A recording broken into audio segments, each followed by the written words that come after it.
Well, hello and welcome. Thanks for joining us here on the agenda on this Wednesday morning. My name is Desiree Chauke.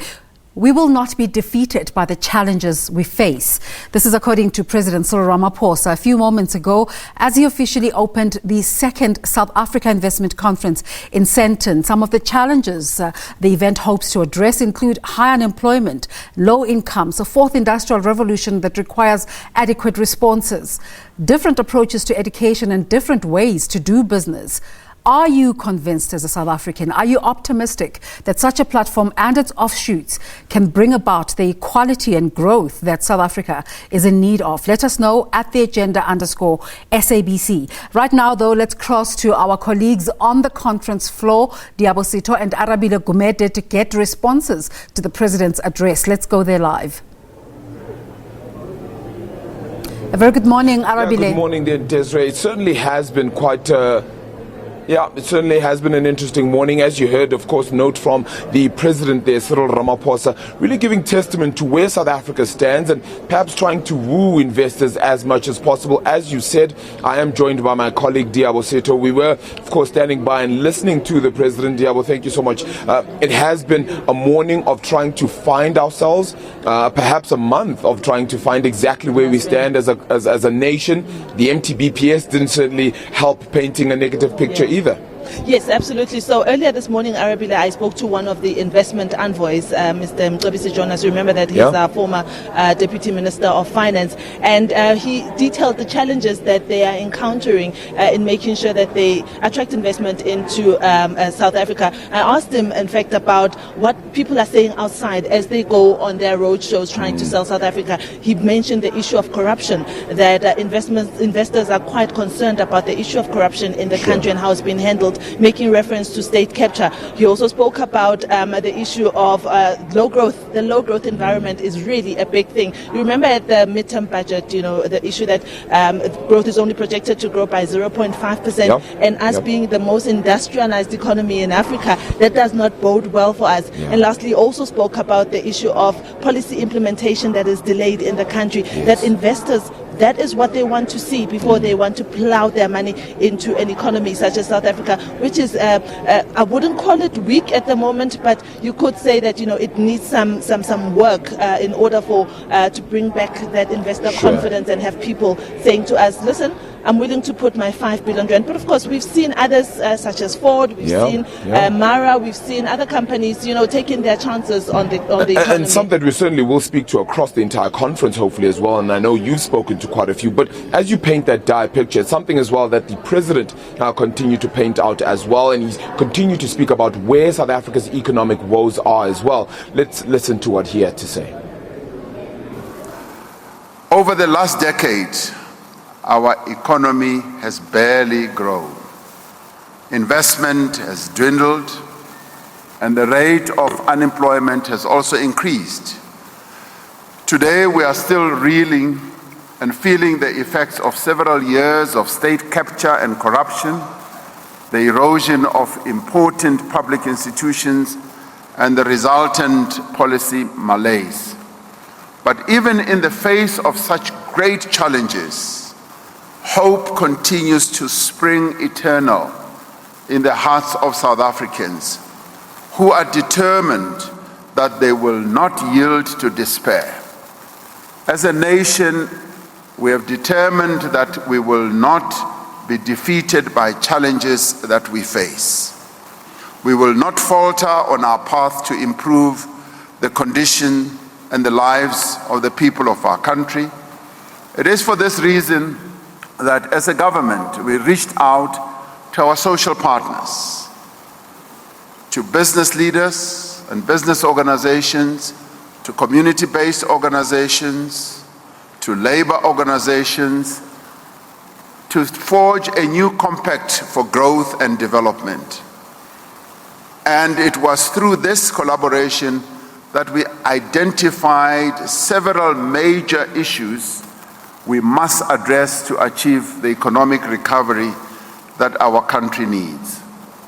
We have determined that we will move forward, effect far-reaching reforms, and undertake the detailed work required to turn our economy around. And working together, we've made much progress in implementing the policy reforms that I spoke about last year at this conference, creating policy certainty, creating policy consistency and predictability for investors as well as for our citizens. We have acted decisively to end state capture.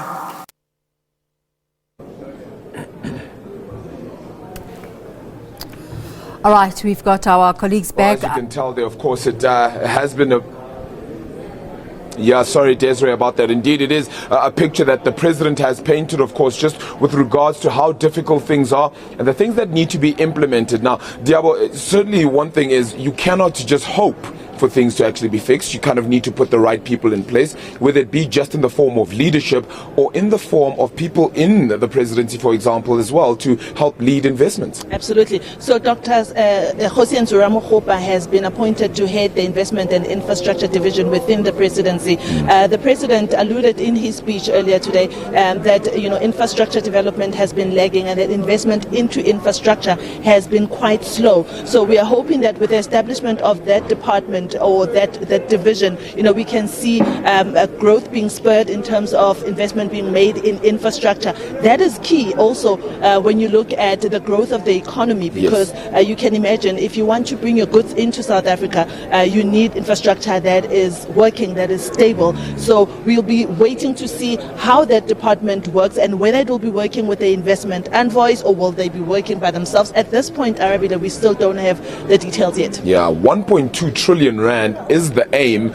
It's a massive, massive feat. You have to dig into many different sectors, and we'll hopefully touch on tourism at a later stage as well. But one of the key things now is going to be the African Continental Free Trade Agreement. That's sort of being passed as well through quite a whole host of African countries. We're trying to create 54 nations, but one goal in mind here. Yeah, so most of the analysts that we've spoken to so far actually have held that this 12% goal that we've reached so far is actually quite commendable.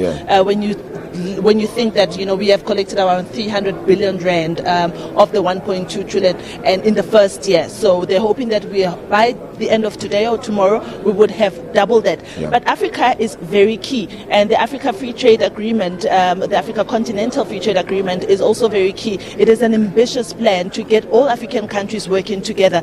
The Trade Law Centre has once told me that South Africa needs to use the services sector because our services sector is quite strong, and we need to leverage on the services sector to make sure that this is what we are selling to the rest of the continent, because while we are rich in minerals, but we are much stronger in services. So I'm hoping that we will at least be using that as a leverage when we do trade among other African countries, trying to create that one Africa. Yeah, that's certainly going to be a massive, massive feat then for South Africa. As we said a little bit earlier, 0.5% of growth for this year is certainly not going to cut it for a nation that is meant to be the most industrialized and certainly leading when it comes to economic growth across the continent. We're trying to aim for a much bigger GDP structure for South Africa. We've seen a whole host of infrastructure developments that have tried to be implemented.